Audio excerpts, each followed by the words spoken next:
Hello and welcome back to the Fit for Life podcast with your host Alan Fitton. It's been a little while. We're back into the routine of getting these casts back out. It's been a bit of a mental time for myself lately, business-wise. A lot going on, a lot of plates to spin.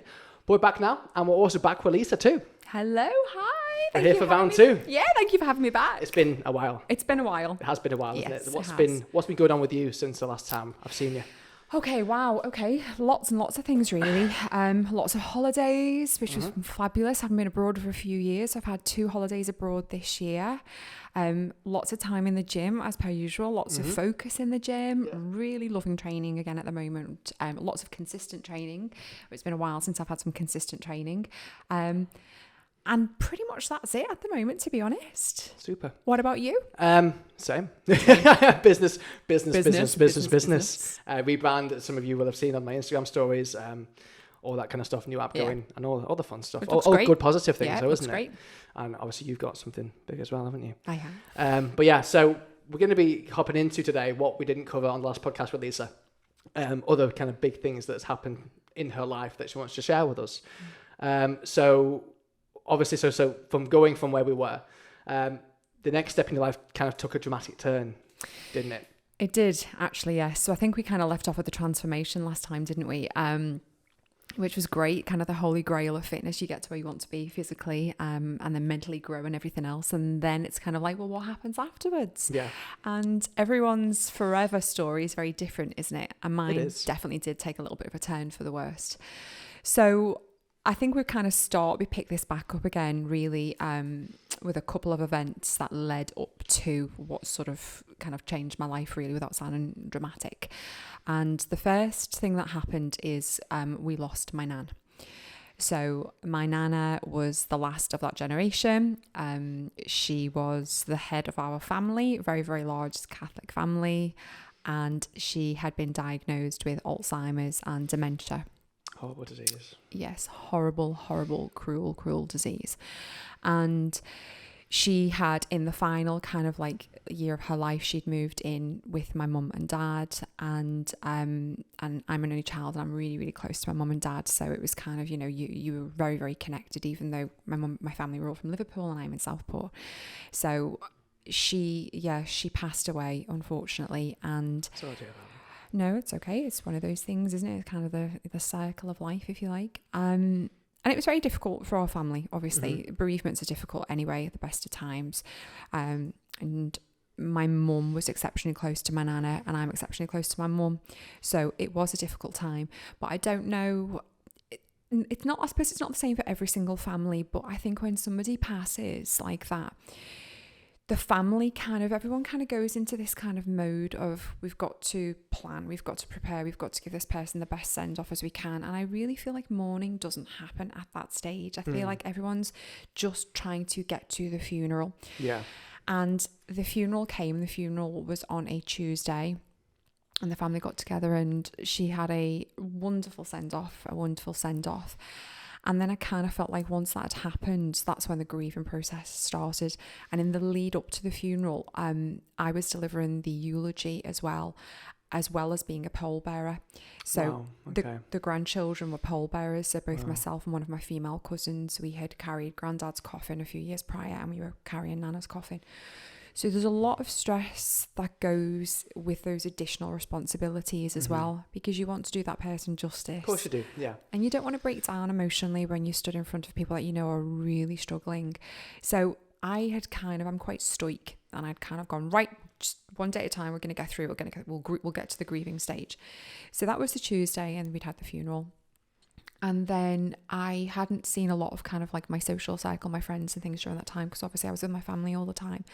And I had made some plans on the Friday. I had some lunch plans, and I was home alone, and it was a Friday lunchtime. And I remember I was ironing my clothes, and I had gone to put the iron down and kind of twisted, and I'd lost my balance a little bit.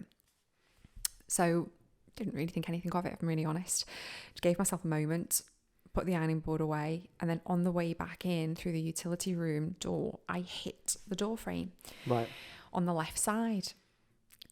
And I remember stopping and kind of laughing to myself and going, you know that saying, more haste and less speed. I remember kind of thinking that to myself, just give myself a moment. And as I then went to proceed through my kitchen, I could not walk in a straight line. So if I was trying to walk like this, I was going like this.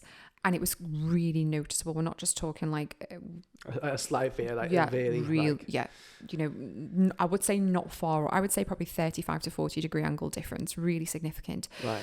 So I knew something had happened. I knew something was happening. So I stopped and I became very, very calm. And I gave myself another moment. And then I tried to walk again. And the same thing happened again. But this time, because I was paying more attention, I realized as I was trying to step, I couldn't feel the depth properly of my left leg, the kind of the depth perception. We don't really think about it when we walk. We know where we're going to hit the ground. I was all of a sudden very conscious of the fact that I had no depth awareness on my left side. So then you kind of think, right, okay, I'm veering off to the left. I can't feel on my left. This is happening. This is one side of my body. So I knew it was in my brain. I knew whatever was happening in my brain at that time. And I remember being hyper aware of this. My phone was at the other end of the room. So I knew I needed to get through to get to my phone, which I did. And as I kind of cleared the door frame, I basically hit a sofa and kind of collapsed onto a sofa a little bit. My phone was there. So I contacted a friend and I just kind of said to her, you know, I can't walk straight. And as I was talking, she said to me, your speech doesn't sound right. What's going on with your speech? And it wasn't quite slurred, but it was kind of in that it was going in that direction. And then I hung up and I said, I think I'm having a stroke. I'll call you back. And I hung up. So there was a mirror. So where the sofa was, there was a mirror right there above a fireplace. And I just thought, I've got to get to the mirror and I've just got to check my face. Because when you look for signs of stroke, one of the main things they tell us to look for is kind of like the palsy to the face. One side of the face will drop. Drooping. So, and when you see these adverts, these are the things. It's like, I think that the acronym is RICE or something, isn't it? Yeah, so they're so advertised that way. Just out of interest. Yes. Because obviously we've spoken about this before. Yeah. Did you feel anything else? So when you said you were feeling yourself veer off to the side, I know there's other bits. Was there anything else that you could feel at that specific moment in time? Like pins and needles, anything like that at all? There was nothing whatsoever. That's crazy. And if I had to put kind of a time frame on this, I would say from the initial stumble to now being on the phone, we're probably talking a 5 or 6 minute window here. Right, okay. My cognitive thinking was still there. I was able to problem solve. I kind of realized I knew something was going on in my brain after a few minutes. My brain automatically went to left side, left side, left side. The only thing I can think of that really tends to affect one side is a stroke. Yeah. But you dismiss that out of hand. Managed to get to the mirror and my face was completely fine. So then I thought, well, it's not a stroke. So what is happening here? So my friend called me back. And she said, you need to ring the doctors. You need to ring 911. What's the NHS number? Is it 911? It's 999. 999 for 111, isn't it? 111. Sorry, that's emergency. I've got American on us all here. I've got American. I mean, you could try. I don't think you get very far. Too many American ER programs. Call 911. So I did try to get through to my GP surgery, and I couldn't get through to them. So then I did ring 111, and I couldn't. And it was just on hold for such a long time that at this point I then hung up because I thought I need to text my husband, or try to call him. And I tried to call him, and it went to answering machine. And he's a dentist, so he was in surgery. And then I tried to text him, and at that point, it felt like there was someone opposing my left thumb, so I couldn't put any pressure down on my left thumb. So then it's right. So now I can't walk straight. I'm walking to the left. I can't feel my left leg properly, and now I can't control my motor skills on the left side. So at that point, I thought, I'm having a stroke. This is definitely got to be a stroke. Yeah. And I rang 999 and I got through to an operator, and then I started to feel very, very sick and very, very nauseous, and the room started to spin. So then things really escalated quite quickly then. So I'd say we're possibly at the 10-minute mark here. And I remember whilst going through the motions of kind of explaining what was happening to them, telling them what service that you required of me and putting through to the ambulance service, feeling like I was coming in and out of consciousness. And I became very, very, very calm. And I just remember thinking, I have to get to my front door because I have a porch and my porch door's open, but my front door is locked. And I need to be able to get that door open to give the paramedics access because I really didn't think I was going to be able to stay conscious at this point. when I tried to stand, I couldn't support my own body weight. So I I literally dragged myself across the room to get to the hall, and I did get to the door, and I did get the door open. And then I put myself in the recovery position. That's outside thinking that. It's like, I'm going to put myself into the recovery position to save my own life. Yeah. It's pretty bonkers. It's crazy how the brain works, though. Yeah. And I didn't realize that at the time. I'd gone into survival mode, absolute survival mode, and I knew something was really seriously amiss. So I put myself into the recovery position, and then my brain, they had me on the line, and she told me the ambulance was going to be 45 minutes. 45 minutes. So she told me to stay on the line, and I just thought, I can't stay on this line because I need to get through to somebody else, because if you're going to be 45 minutes, I'm barely conscious. I hung up, and then I had a thought that if I spoke to Siri, because at this point I was losing consciousness, if I asked Siri to text my husband, I thought he'll get the text message on his Apple Watch. So even if he's with a patient, he might not see the phone. And that's exactly what I did. And Siri sent him a text message saying urgent. And then he rang straight back. And as soon as I tried to answer, because at this point I couldn't see properly either, so I was just kind of like mindlessly tapping my phone. I obviously, I don't know what I said to him, but he obviously down tools and he headed straight for home. And my friend, little beknownst to me, was already on her way to me as well. And then I passed out, and I remember very, very little about that period. I just remember kind of being picked up and dragged into a vehicle and taken off to hospital. Nice. And then apparently I was triaged at hospital, and because I didn't have any, again, paralysis to the face whatsoever, they didn't triage it as a stroke, so they left me in the waiting room. Now, I had a stroke. It was a stroke. And what had actually happened is the beginning parts of that, there had been 2 blood clots that had travelled to the back of my brain. And both of these blood clots, they hadn't formed a complete blockage. They had formed an occlusion, which is the reason why I was still able to think straight. So they were at that point for probably 10 minutes restricting the blood flow to my brain. And slowly that part of my brain, my cerebellum, was starting to die off, and that's why then the functionality started to drop off. So then I started to vomit as well. So there was uncontrollable vomiting going on during all of this as well, and that's why the loss of being able to walk and support my body and everything else. And then it turned into a complete blockage, and that's when things got really, really serious. Then when obviously I did pass out and things. So I'm very, very grateful. I've done lots of first aid training courses over the years, and I'm very, very grateful for all those, because you never think you're going to need them on yourself, do you? No. But that's next level. I mean, I think for a lot of people in situations, you freeze, don't you? Yeah. I think for you to have that strength and that capability to be like, I put myself in that's I'll be outside honest, the box thinking that's like really next level. I'll be honest, I honestly don't even feel like I can take credit for it, because I don't feel like there was any thought process that went into it. It sounds crazy. You just did it. It didn't feel like I was problem solving. It was just, it's like everything stopped. It sounds really corny. It's like everything just stopped, and I had all this time to just kind of go, right, what recovery position, right? I was very, very pragmatic. What's the next problem? They need to be able to get access to the house, right? I have to now get to the door, right? How will I get to it? But I wasn't aware of this at the time, but that's what happened. And then it was, right, it's going to be 45 minutes. That's not going to work. I have to get somebody to me sooner. Okay, he's Siri. Good old Siri. Siri, he's got an Apple. It's like some other part of my brain completely took over. It really, really did. And anyway, so then I eventually was taken through to triage. And they reluctantly transferred me through to a stroke unit, a stroke ward. Didn't they not believe you or something? They at didn't. The time? No, they wouldn't listen to you, would they? Yeah, they wouldn't listen. So the nurse, when we had gotten to the hospital and she'd assessed me, again, because there was no paralysis, she dismissed a stroke straight away, and had basically asked whether I suffered from headaches and migraines, which I am a migraine sufferer, so she put it down to a migraine episode.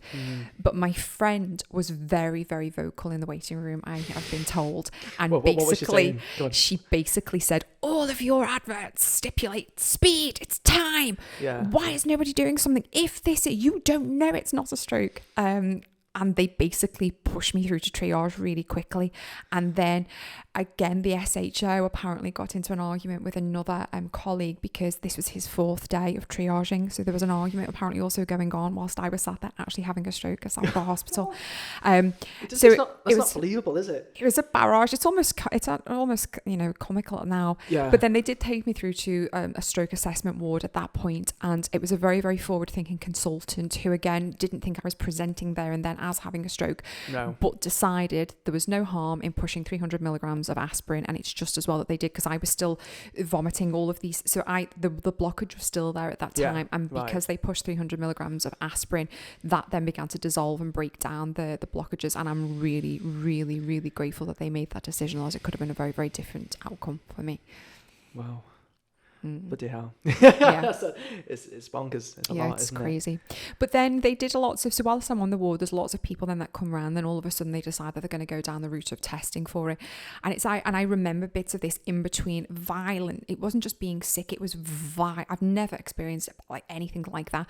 Your body, just forcing you to be sick. Forcing you. That's I get that when I get migraines. That's what I get. There's nothing. It's not. Do you get that when you get migraines? 100% I do. Yeah. So I can relate. I guess it's gonna be next level from what I get. Yeah, and similar-ish. It's like kind of head in a vice. Yeah.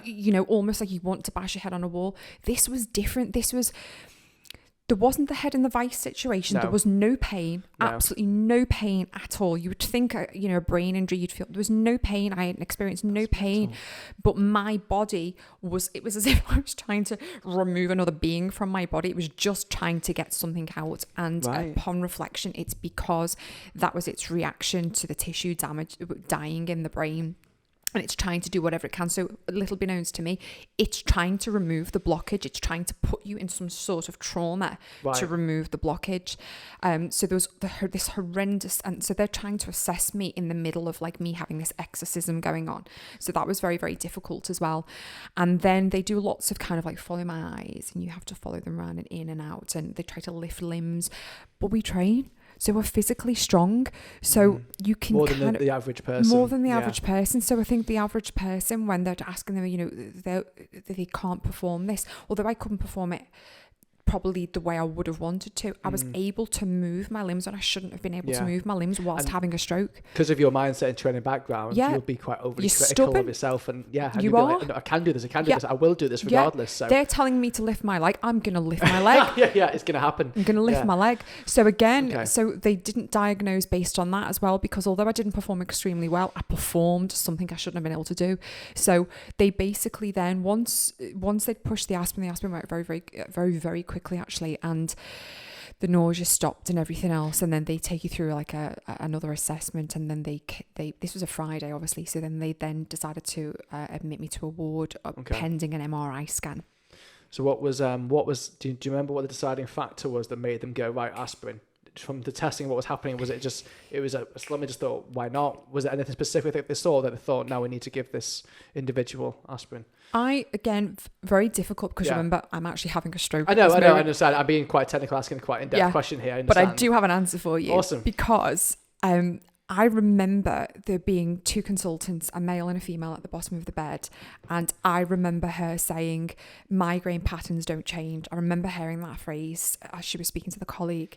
And then she said, and I remember kind of the hand gesture, and it transpires, he didn't want to push the aspirin, and she basically said, it's aspirin, it's not going to do any harm. Yeah. And he was countering it, saying it's probably a really severe migraine attack. And she'd said her husband, essentially I've now been told this, her husband said that this is doesn't follow her migraine pattern. So therefore it's not normal for her. So I think we should give her the aspirin. It's not going to do any harm. Let's just see. And he agreed. And it's just as well that she did, because as I said, that is solely then what stopped the stroke, because it broke up the blood clots and stopped further damage.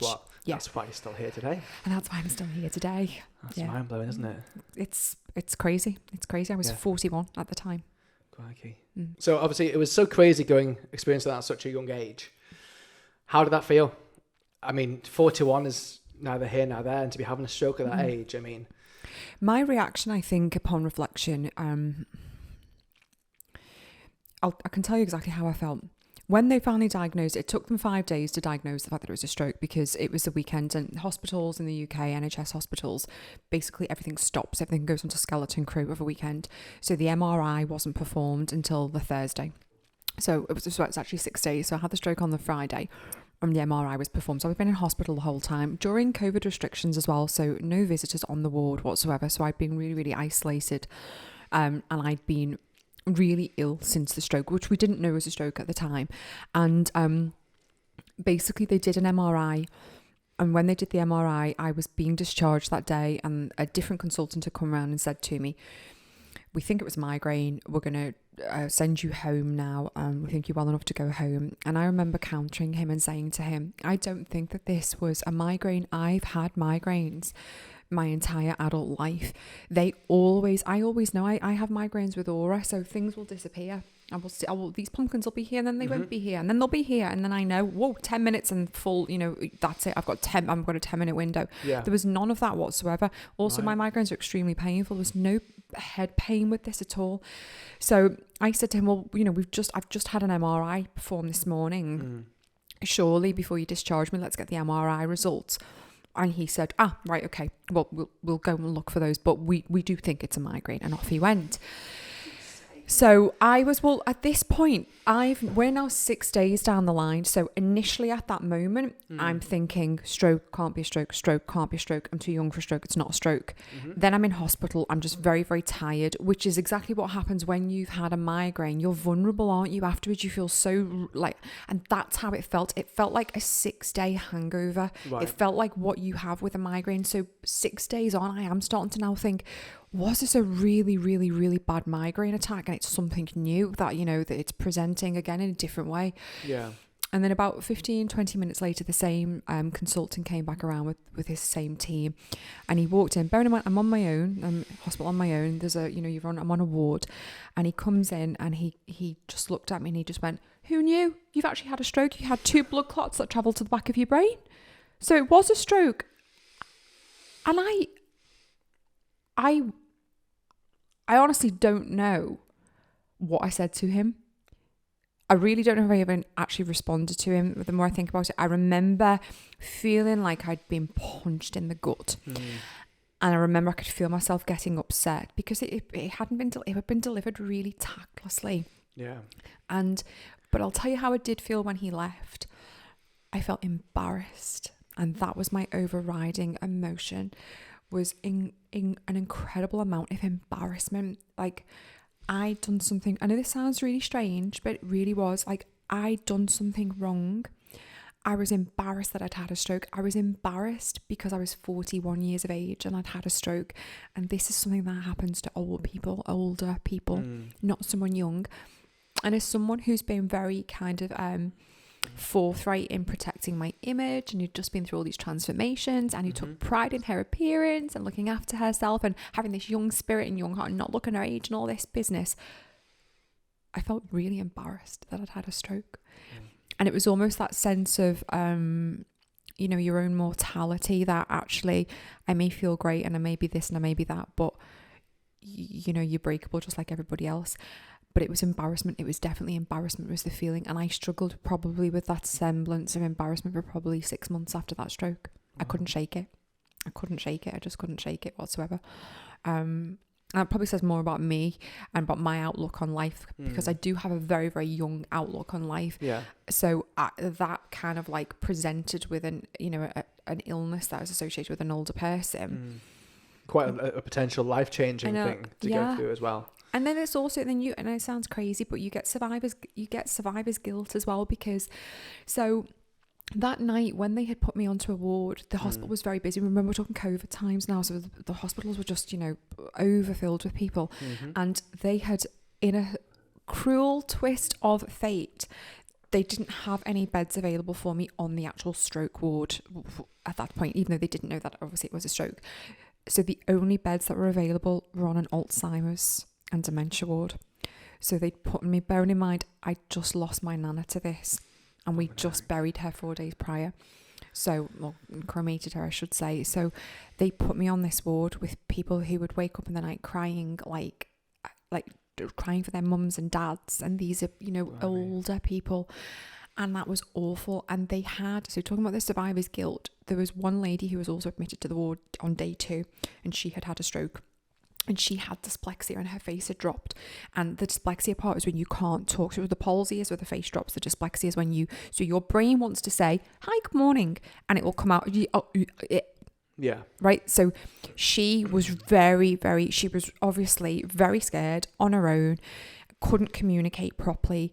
And then she was right opposite me in the bed, and I was presented with this. And then you have the orderlies that come around, tea or coffee, and can I get you some toast and everything? And they'd speak, and these like younger people who aren't medically trained, and they'd come around, and she couldn't answer them, and they're going, and they were speaking to her like she was stupid, and you could see the frustration. Yeah. And so I remember kind of like spending quite a bit of time with her on the ward and saying to her, she could point to things. So I was like, will you tell us what you want? Do you want coffee?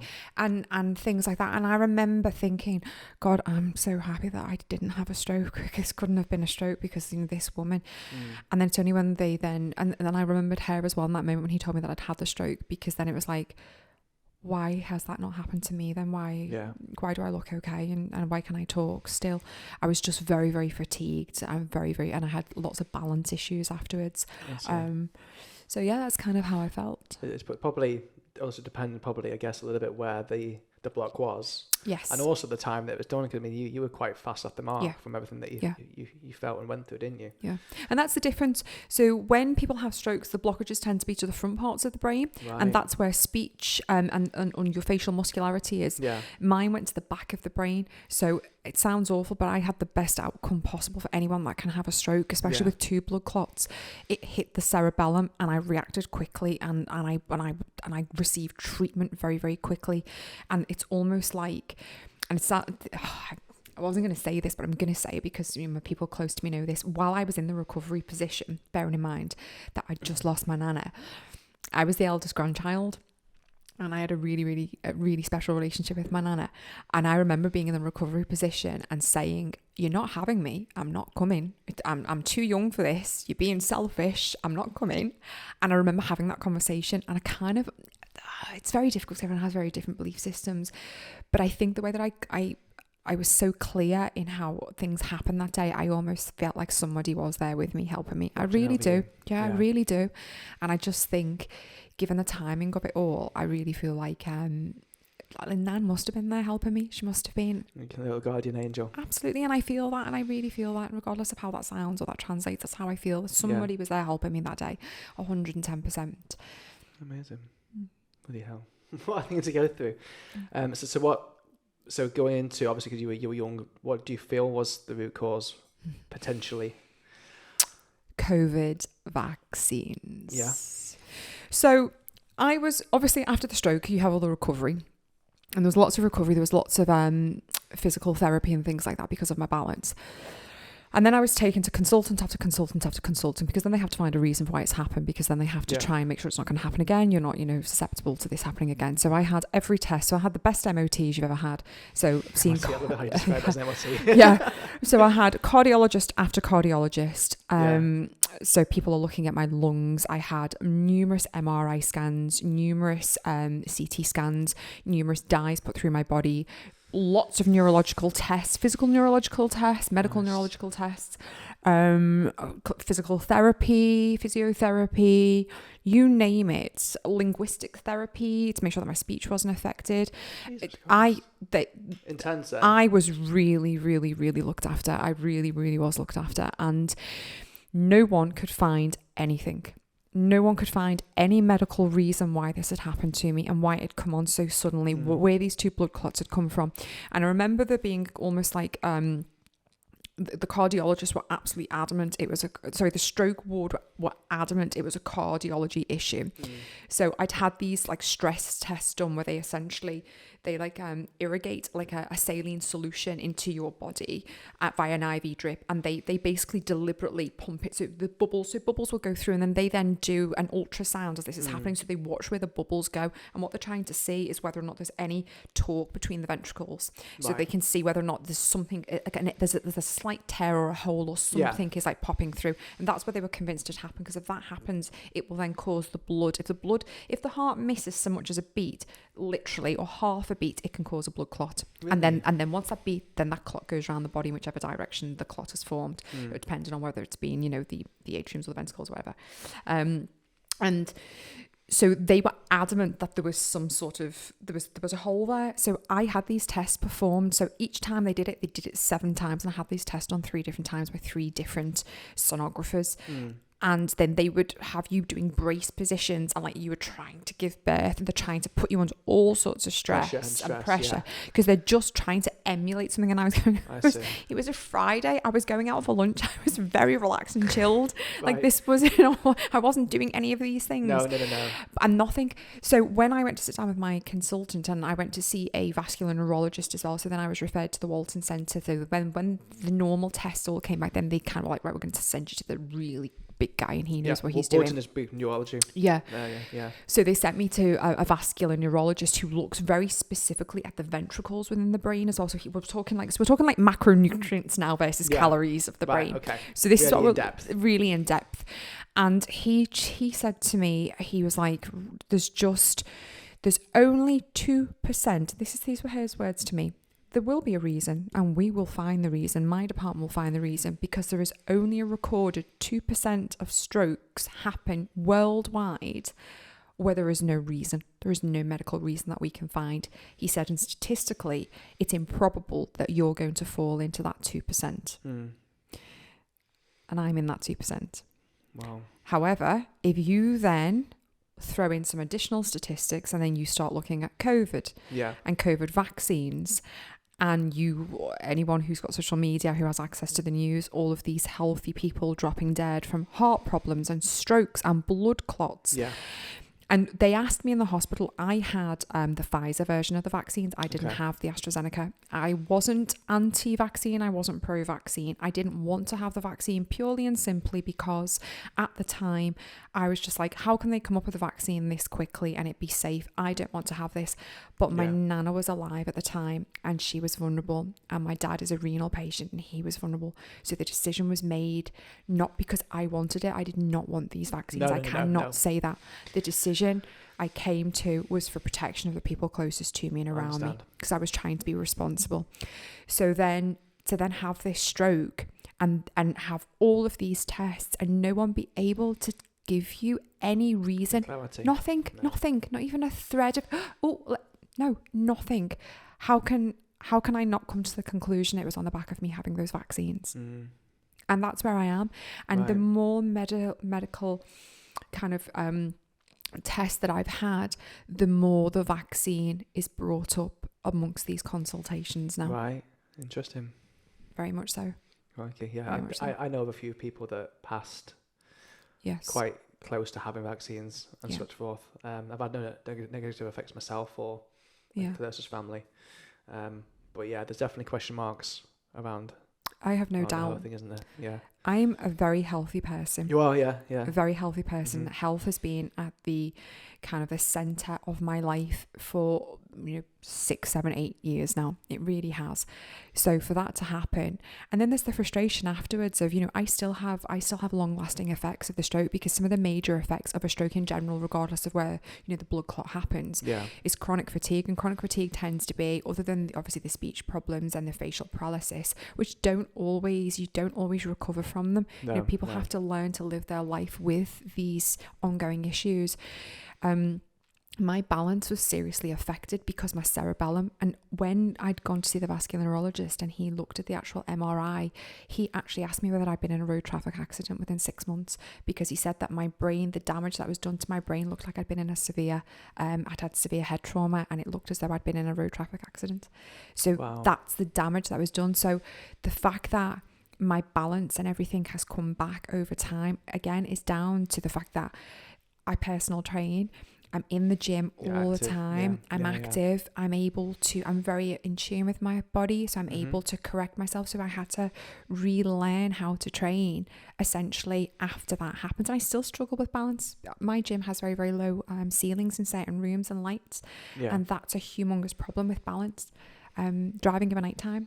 Really, really struggle with driving of a nighttime. If I go into a darkened room, don't laugh, I'll fall over, because my cerebellum has nothing to gauge it from. So if I walk into a dark room, you might as well have just turned me upside down. I literally all of a sudden feel like I'm free falling. Crikey. And so you learn to adjust, and I'm one of the lucky ones. That's all I'm left with. Yeah. So what was the rehab process like? So I had physical therapists coming out to me every single day for pretty much 6 weeks afterwards, and I would have to perform eye tests where I'd have to... Is it following like things with the eyes and stuff like that? Yeah. Because I'd also had some damage to one of the retinas of my eye as well. So another effect I've been left with was vertigo as well. So I probably struggled with vertigo for about 3 months. Right. So there'd been some damage to the back of my left retina, which meant that one of my eyes was not aligned. So it was microscopic. You'd be impressive for you to pick it up. Yeah. But that massively also plays a part in balance. So I had 2 balance issues. The fact that my eyes weren't aligning at the same speed. Right. So it causes this like gap. So then vertigo comes in. Plus my balance receptors were damaged as well. Crikey. So I couldn't walk in a straight line. So the physical therapist would come and we'd have to do loops around the house, and they'd literally walk around, follow me behind, watching my pathway. Okay, we're going to walk straight. Okay, Lisa, I want you to now turn left and walk centrally through the door frame. And no one saw all of that because obviously that was all behind closed doors, but that went on for about 6 weeks until in the end I was like, catch me if you can. Right, okay. So you progressed quite quickly. Yes, I did. I was very lucky. Yeah. And after that, were you back in the gym after that 6 weeks, or were you having to be quite cautious about that whole? I know, knowing you and knowing how I am, we love to train. We itch to train, don't we? Yeah. So you'd be like, well, if I get in the gym sooner, it might help with recovery faster. What was the kind of time scale on that? Well, bearing in mind, in this 6 week period, there was still no reason. So, these tests went on for sort of 12 months, 18 months. Are still ongoing. I still haven't been discharged. So I'm still under a cardiologist, a vascular neurologist, a stroke consultant, and so on and so forth. Yeah. And my stroke consultant said to me, because I was very keen to find out, I didn't expect to be able to get back into the gym after 6 weeks. But I wanted to have some sort of indication as to when I would be able to go back. And at the appointment, that was kind of my main agenda at that point, which, when can I go back to the gym? And he was like, well, I don't think training should be a part of your future anymore. And I'm a little bit stubborn. A little bit? I'm extremely stubborn. Yeah. And I was like, right, okay, so why? So give me your medical reasons as to why I cannot train. Now, this is going to sound arrogant. There's no arrogance in this. You've got to think about something that's integral to your life. That's something that you are mentally and physically dependent on now for lots of different reasons. And it has been the single best thing to happen to you in your life. You've had this transformation. The body is the body, but it's all the other things that we spoke about in the last podcast. And then you've got somebody telling you shouldn't be training anymore. So obviously I'm going to push back in that because I need to understand why. So that was my question. Why? Give me a reason why. Well, because medically, I don't think it's appropriate. Why? What are you worried is going to happen? Well, you could have another stroke. Why? We don't know why the first stroke happened. What are you concerned about? Well, what we have found is there's a narrowing of the vessels. They don't know whether that came before the stroke or after the stroke, but it could be part of the damage. Realistically, it's probably part of the actual damage from the stroke itself. And what we don't want is barbells on your back. The barbells aren't going to be on the vessels. The vessels are buried really, really deep. The barbell doesn't sit on the neck. It sits on the shoulder, the back of the shoulder. Yes, but with the pressure, you've had me practically trying to give birth multiple times whilst trying to prove it's not a cardio. What are we frightened of here? And then I think there comes a point when then you think, well, your area of expertise is medical. I know much more about fitness and body physical than you do. So, and again, there's no arrogance with that. It's very, so he not understanding the mechanics of training wasn't able to give me a solid reason why I couldn't train. Everything he came back to me with, I was like, I can train around that. I can make adjustments. I can adapt. I can adapt to this. I can adapt to this. So the final, as we left, the parting words were, well, I don't advise it, obviously, but you're, going to do what you're going to do. Yeah. And I walked out the room and I was like, yeah, I am. And I'm going to train and I'm going to go and train tomorrow. And that was that. And that was that. So, so what effect did this have on you mentally? Well, it definitely made me mentally stronger.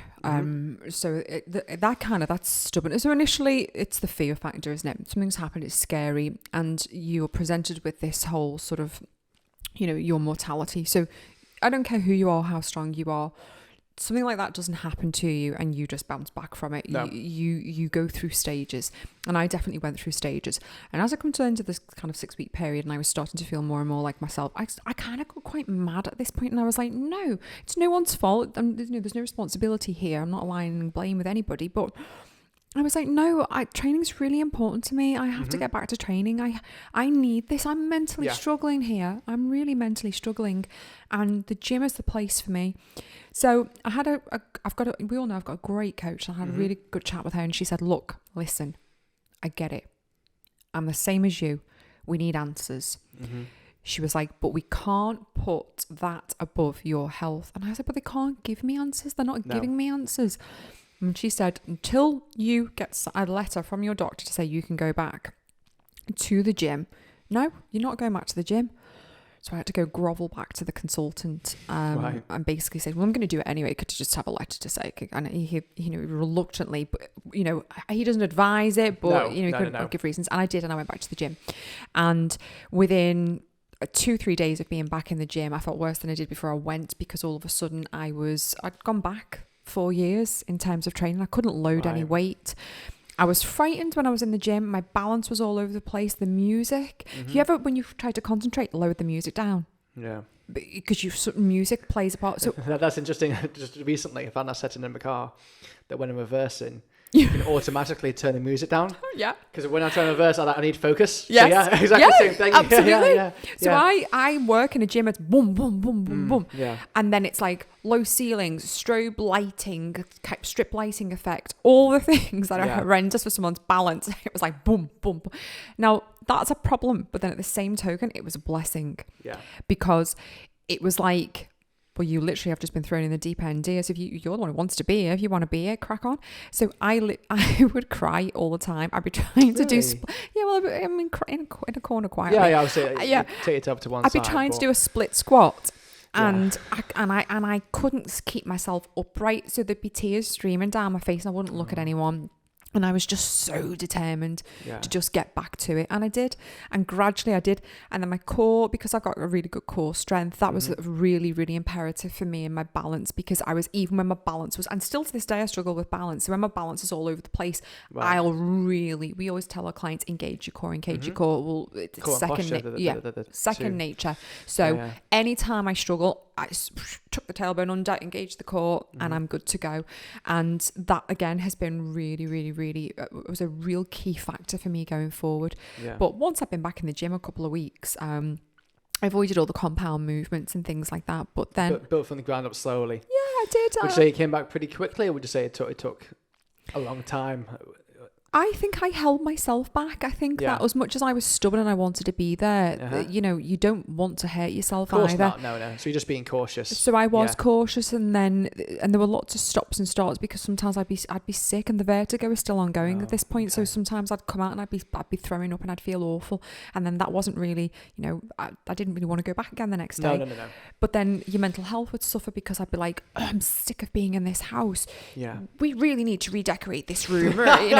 So we want to be doing my something, husband was like, go the gym, go the gym. Because as we said, training to us like cleaning your teeth, isn't it? It's a habit and a routine that you have, that it's like a nature to you. So to have that taken away from you for something like that happened, it's very compromising, and that's your peace. And that's what you need, isn't it? So if you were to give some like top warning signs to someone, in essence, that if they were to do something themselves that could potentially be a trigger, or they could see it coming on, what would be your advice on that?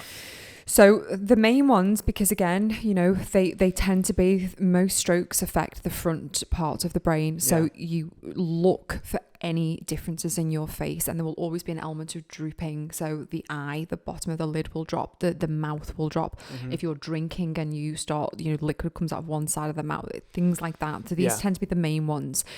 But predominantly also, in addition to that, speech. So when people tend to be having strokes, you almost sound as if you're punch drunk, or like you're slurring your words a little bit. You'll notice you have to concentrate a lot more to do things. Things just don't come naturally. You're having to think about processing. And then the final thing, and the big one for me, it tends to affect one side of the body. So you will notice things happening on one side of the body. If that happens, whatever is happening is in the brain. It's happening in the brain.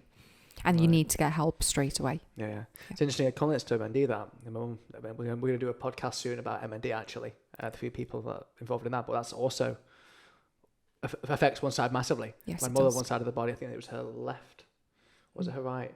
And she lost control of her right arm and right leg first. Yeah. I wanted that. And that's quite a common thing. It's also Yeah. very neurological. Very neurological. Very involved with that. There's someone that I'm going to see soon in Southern Wales who's got Parkinson's. Yeah. And she's fought against Parkinson's through activity. Yes. So that's something that's going to be Well, epilepsy is the same. All neurological. It's all like involved, isn't it? Yeah. It's all fascinating. Epilepsy is the same. So Yeah, if you epilepsy, my daughter would the seizure would start on the right side of the brain. It affects the opposite side. Right. Okay. So she would do things with her hand, and it was happening in the right side of her brain. So if there's anything that affects one side of the body, you always know it's neurological, and if it's neurological, you need to seek medical help straight away. Yeah. Super. And after that, we had something else happened, didn't it? Yes. Well, it was the catalyst, really, wasn't it? Let's be honest. I Many mean, things, yeah. I think that's saying, and they're off. That's Yeah. kind of what happened, wasn't it? So, part one of a 20 podcast series. Yeah, the next thing was going back to COVID.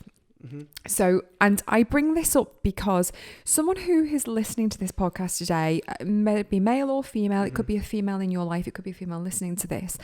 Once I'd had the vaccines as well, so this is before the stroke, because my stroke occurred 3 months after I had my second vaccine, which is another reason why the medical doctors don't want to associate it with being anything to do with the vaccines. A lot of these things tend to happen like quite close after the vaccines.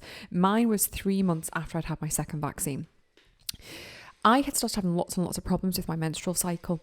So I am in my 40s. Mm-hmm. So, okay, we are coming to that stage where we could argue that you are going through the perimenopause or your body's getting ready for this, etc.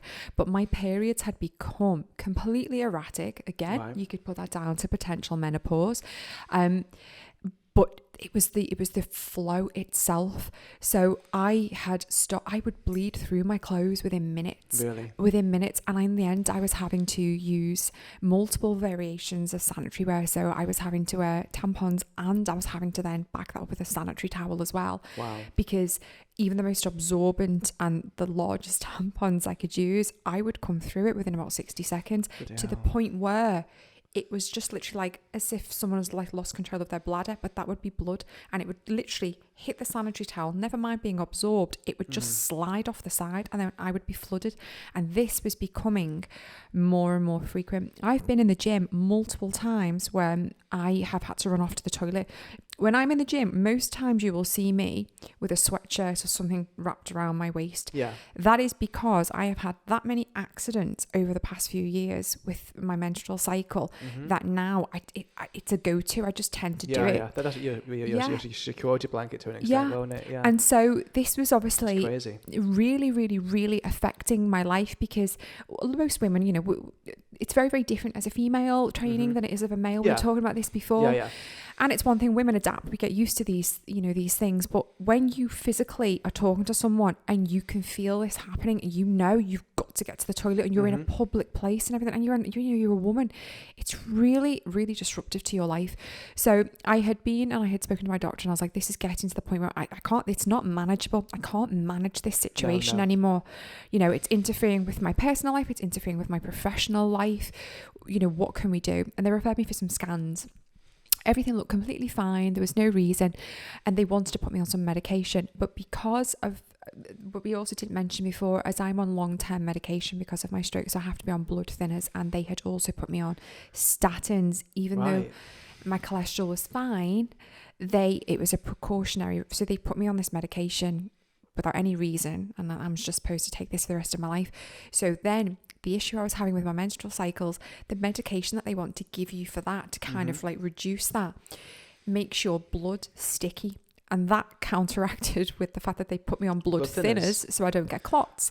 So they couldn't treat me for this the way they wanted to. So then it became a surgical situation straight away. So I had to have an endometrial ablation, where they essentially take away all the lining of your womb. And they then couldn't perform that surgery under general anaesthetic. It's performed under general anaesthetic because the anaesthetist didn't want to anaesthetise me because of the risk of stroke reoccurring. Understand. Yeah. So I had to have that done under local anaesthetic, and that was don't let them do that to you. Yeah. That's not good. It's not good.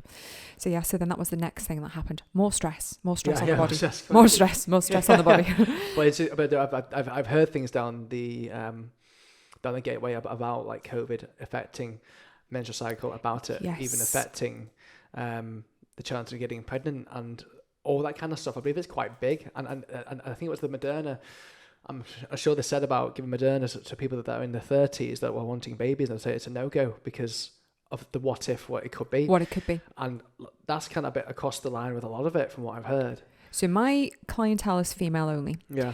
So bearing in mind, you were talking about one gym in one small town within the UK, and COVID is obviously a national, international situation. It is, yeah.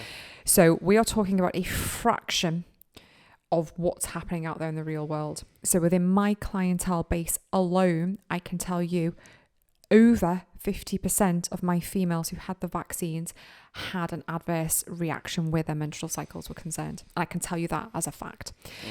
So they can literally pinpoint it to having had the vaccine and then their flow becoming so much worse and having major effects. And I know of 2 people alone within a very small knit group of women that I know who've also had to go on and have ablations as a result of having the vaccine. But there isn't, I mean, I'm saying this. Yeah. I'm saying this because I'm saying it as I see it and as I have seen it. And this has been as a result of that, they've gone on to have ablations as well. And an ablation is no easy thing, because an ablation will leave you not infertile. You still can get pregnant, but you then can't carry a pregnancy. So if you were then to somehow conceive having had an ablation, it then becomes a life-threatening situation, because the pregnancy can then become ectopic, which is then obviously life-threatening. So we are talking here potentially life-threatening issues as a result of ablations, as a result of menstrual cycles, as a result of vaccinations, as a result of COVID. Wow. It's a long path, isn't it? It really is. It really is. Yeah. Bloody hell. Right. So we're going to take a bit of a break now, because we've been very in-depth conversation about everything there. With a lot to cover, hasn't there? Currently now, we're going to go more fitnessy for a little bit. Okay. So in the fitness industry, is there any trends or fads that you're into at the minute, that you're against, that you're for? Anything that you've been doing lately that's a bit different? The box? Nothing really that's outside the box. I don't, when it comes to like fads and things like that, I don't really, I'm not a believer in fads. I'm really not. No. I just think do the basics. Yeah. Stick to the basics. I think everyone wants a shortcut. Oh, I've seen this celebrity doing this. And no, just do the basics. Be consistent. The biggest celebrity right now is everywhere is Hugh Jackman. Yes. He's everywhere. He is everywhere. And he's shouting all the buzzwords of bulking, cheat meals, all this, pardon my French, bollocks. Yeah. These buzzwords, knowing that he's doing other things to achieve the physique that he's getting onto. And it's probably the reason why he's put off doing things and why he's doing such a small role. But you see it everywhere, don't you? Listen, this industry is a multi-billion-dollar industry, and people, if they can get something out there that they think they're going to make their million or they're going to make their buck on it, they're going to do it. And as personal trainers, as 2 former fatties, come on, we are who have put the bloody no, hide them, don't cookies and flapjacks. Just trying to keep our energy levels up. But as 2 former fatties who've put the work in, who have, there aren't any shortcuts. We've done the work. We've gone to the gym time after time, rinse, repeat, who have stuck to good nutrition, who have educated ourselves on how to fuel our bodies and fuel our workouts. Because that's another thing as well. We were talking about fasting. I was talking about fasting with somebody recently, and I was like, well, I'm not a fan of fasting. And they're like, oh, well, it's been proven that it releases these chemicals and da-da. And I was like, yeah, but you've got to fast for like 3 full days. Like, who's fasting for 3? What mum is fasting for 3 days? And what kids are not getting killed if a mum's fasting for 3 days? So to get to those, the fasting has to be, and I'm not saying I'm totally against fasting. I'm not saying that. I'm just saying that in terms of there are other ways to get there that aren't as severe. And again, I had a conversation with my coach about fasting, and She was like, yeah, I mean, I can see the benefits of it. There's definitely benefits to it. She was like, but you've got to also look at you as an individual. So if your session is not fueled properly because you have fasted, has that fasting really been beneficial for you if you can't deliver 100% in the gym to that training program? Because we all know that that's what it all comes down to, what you're going to do in the gym and the fuel to support the session and then what goes on afterwards. And I was like, yeah, I'd be a nightmare. I'd be a walking nightmare if I was fasting. No one would want to come into contact with me because I love my food. So there are fads. And fasting isn't a fad as such, but there are lots of fads. There are lots of keywords, lots of buzzwords. Everyone's trying to make their million in the industry. And at the end of the day, don't bother. Just calories in, calories out, consistency, boom. That's mic drop, life change. Yeah. It's literally, there is no shortcut. There isn't. No. If you've spent, let's say you spent 5 years of your life gradually getting bigger, right? And you get to a point and you look at yourself and you think, oh my God, how's this happened? I need to lose weight. I want to lose weight. I want to get in shape. Do you honestly think that you're going to be able to do that in 3 months if it's taken you 5 years of incremental changes? But for most people, it's a lot longer than 5 years. We're talking longer. 20, 25 years for a lot of people. For some people, it can be over a lifetime. It can be over an adulthood. So you have to be fair in that respect. I saw a statistic, on these memes that pop up, and it was like about relationships ending, and it said it will take you approximately 50% of the time of the relationship ending for you to get over that person. Well, guess what? You could apply that to fitness as well, couldn't you? If it takes you 10 years of putting the weight on, why wouldn't you allow yourself 5 years to get it back off again and do it sensibly? And by doing these things and actually educating yourself and changing your lifestyle, you are also going to end up with the longevity there as well, which again, we've talked about. Yeah. So I'm not a fan of the fad. Yeah, cross it down. But is there anything pro you've been into at the moment that is different? I'm loving tempos. Loving tempos. We did touch on this a bit. We did. I love a tempo. So control the weight. Say the most effective way of training.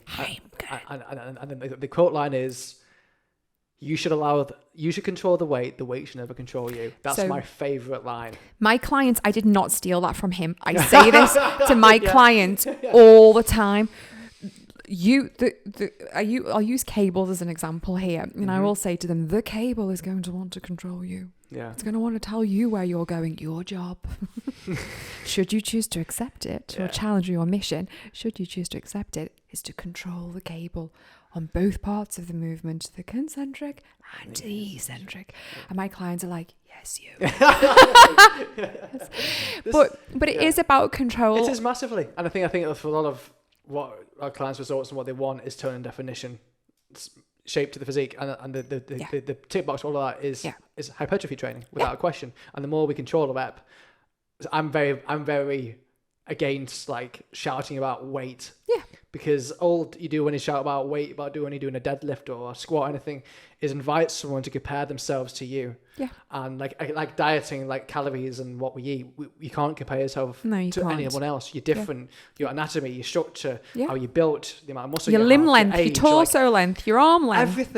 Everything's different. So I'm again shouting out about weights as what it should be about. Shout about calories, and it's more about controlling the weight. And the more you control it and the slower you move, the more micro tears we achieve, the more muscle breakdown we have, and the more growth we achieve. But the better biomechanics as well, because people will connect with the movement better. So it's actually from an educational point of view as well, because they will learn how to feel the movement. We have a catch and have a catch and release policy. You have clients that want to train with you because they want to train with you. Yeah. I'm fortunate enough to have some long-standing clients who I love to train with, and they still train hard, but it does become a little bit of a social setting as well, although you're there to train and that's your primary focus. But ideally, the ideal situation is that you train these people, you educate them that if you spot them across the gym floor in 6 months' time, you don't need to go up and form check them, because they're doing it as you directed them to do it, and they're connecting with the movement, and then they reduce the risk of injury and all the other things, and ultimately the physique's going to come if they're ticking all the boxes as we've educated them to. So my favorite thing lately that I do with everyone is pointing touching and pressing against and getting them to my nails. I'm forever like, yeah, exactly. And honestly, like I had a client this last week, and doing triceps, I can feel it in front of my arm. The minute I put my finger here and said, right, push into my finger, extend the tricep, like push my finger, I can feel that now. Yeah. That engagement's happening, their minds and muscle connections developing, and I'm like, we've got purpose behind the movement now. You just understand the muscle you want to engage and work on. I love this with hip hinging. I do this with hip hinging. Yeah. So I will literally, two fingers. Two fingers. So I will literally put my finger. I will stand to the back of them, give them space, and I will literally just put my fingers here on the hip, and then I'll do this, and then it instantly makes them hinge, as opposed to, because a lot of people tend to go into a squat, don't they? They bend the knee. Or it's the spine too much. And when they're doing the actual movement themselves, it feels right to them, but you can see it's not. So sometimes I'll record them and show them back about what I'm talking about, or we have all these different cues, but that's a really good one, and it makes them hinge at the hip, and it's like, now it's hamstring, now you're going to feel it in the hamstring if that's what you're training for, obviously. So yeah, I would say I'm not a fan of fads. Fads by nature come and go, and this is about, and consistency isn't about coming and going. Consistency is about doing something over and over again collectively for a specific purpose. Yeah. Here's one for you then. Don't like the sound of this already. I know. That's a big one. Is CrossFit a fad? Ooh, I went there. What's your perception on that? I know. Very controversial. Okay. I personally am not a fan of CrossFit in any way, shape, or form. I get it. I get why people love CrossFit. I get why it has a growing community.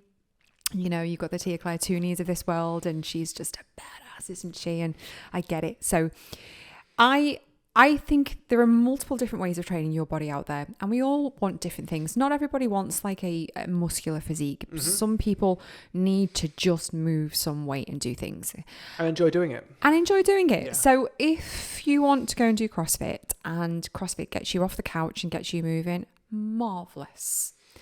And if you want to spend a fortune with a physiotherapist, go and do CrossFit. Yeah.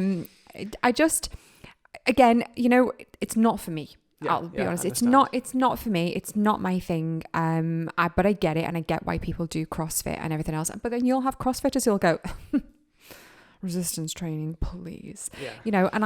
And you'll have the purist, and we're all going to come at it from different points of views, and it's functional fitness and all the rest of it. And I get it. And it obviously, in terms of a sport now, it has a lot of traction behind it. So, and it's interesting to me, and this is how I'll leave this point, is that it's interesting how people view bodybuilding as an unhealthy sport. It's an unhealthy sport.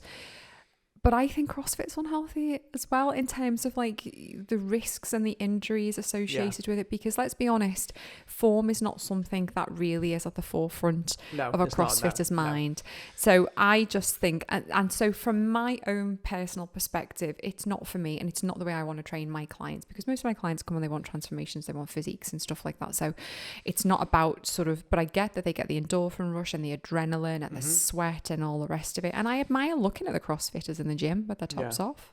Yeah. But I'm not averse to me, it's the opposite. I can't stand that. I'm like, why do people feel they need to take the tops off to do CrossFit? I find it so cringeworthy. I think from my point of view, I think I'm just like, regardless, tops should never come off in the gym anyway. Complete for a guy naked. I know this is controversial, but this is my opinion. But he's literally been thinking these up things to trigger me. He really has. I'm testing you. But the rest of the things are fine. Like, the things about it, I think the guys getting topless, I think it's very showy. I just don't like it. I just genuinely don't like it. I think CrossFit as a sport, I agree with you. I think if I made CrossFit studio that doesn't have a physio work in there, because the physio work in there will be very wealthy. And to me, it's glorified circuit training. This isn't a podcast that we're just hating on CrossFit. We're not being if that's your love, then great. But from a trainer's perspective, we're trying to strengthen someone, work on posture, work on mobility, mechanics, and also longevity. What we do with our clients is the priority. But if someone's looking for a sport to go next level, I think it's a bit more fun, a bit more challenging, it's very community based, then that could be a next step for you. But you should have a basis of resistance training at the beginning, how to squat, how to deadlift, how to do these things effectively before you go and do like an AMRAP of deadlifting, how God knows how much weight for how long.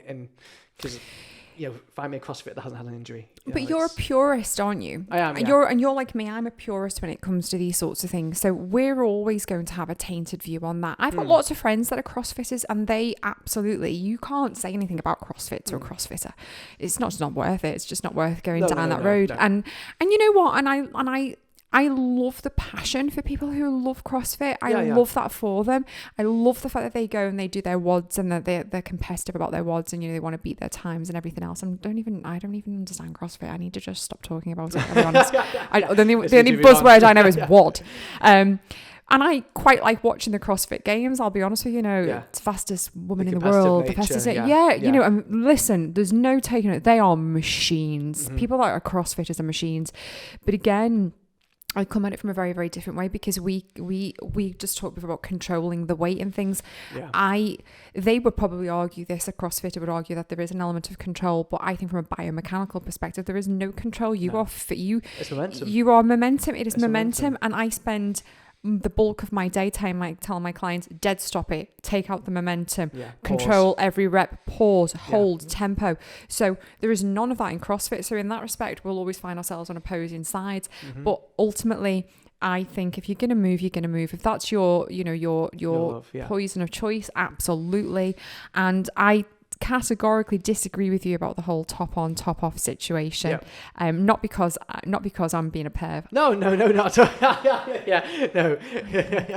Not because I'm being a perv, but because I just think when you see them running around, I just think, Jesus, you're going to overheat. So keep running. Think about your temperature. Yes. So I get it. I get it. And Yeah. especially in our gym, there's no air conditioning or heating in our gym. So in the summer, they've got no choice. So we have a spoil. I'm at Anytime Fitness, so we've got aircon. It's such a show off. Look at him over there with his air conditioning. So we'll break over now. We're going back in depth. Serious face. So obviously, you've had a few scares, and there is another big scare that came along.